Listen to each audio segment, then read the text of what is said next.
Voici un jeu vidéo qui va ravir les parents. Au lieu de massacrer des barbares à coups de lance-roquettes, le joueur est chargé de sauver la planète.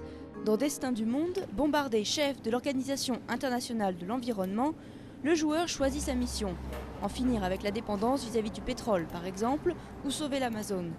Mais tous les paramètres comptent. Si on décide de réduire la natalité, pour exploiter moins de ressources, la main-d'œuvre peut venir à manquer. Les personnes devront alors travailler plus, voire trop, et risquent de se rebeller contre l'organisation.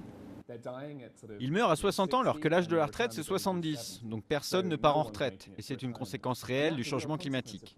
À cause des changements dans l'alimentation et les températures, toute la société est bouleversée. Si nous ne résolvons pas les problèmes liés au changement du climat, nous travaillerons tous jusqu'à la tombe. Red Redemption, la société qui a conçu le jeu, s'est basée sur de vraies projections scientifiques de la NASA, des Nations Unies ou de l'Université d'Oxford. Par bond de 5 années, le joueur découvre les conséquences de ses actions. Des espèces disparaissent, des énergies alternatives prennent le pas sur les anciennes. Mais le plus important, c'est de s'amuser. On peut parfaitement jouer à l'apocalypse et se fixer comme objectif de détruire le monde. Nous avons constaté que 90% des joueurs, pour la première fois, cherchent à détruire au maximum. Et c'est important, c'est amusant.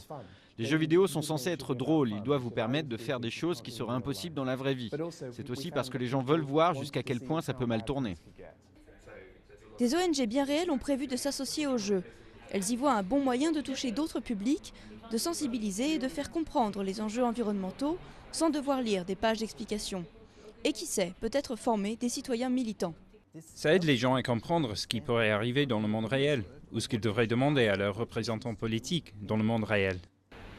Malgré un graphisme un peu simple et un fonctionnement très macroéconomique, la version précédente du jeu en ligne, beaucoup moins élaborée et cantonnée à l'Europe, avait attiré 1 million de visiteurs sur le site internet.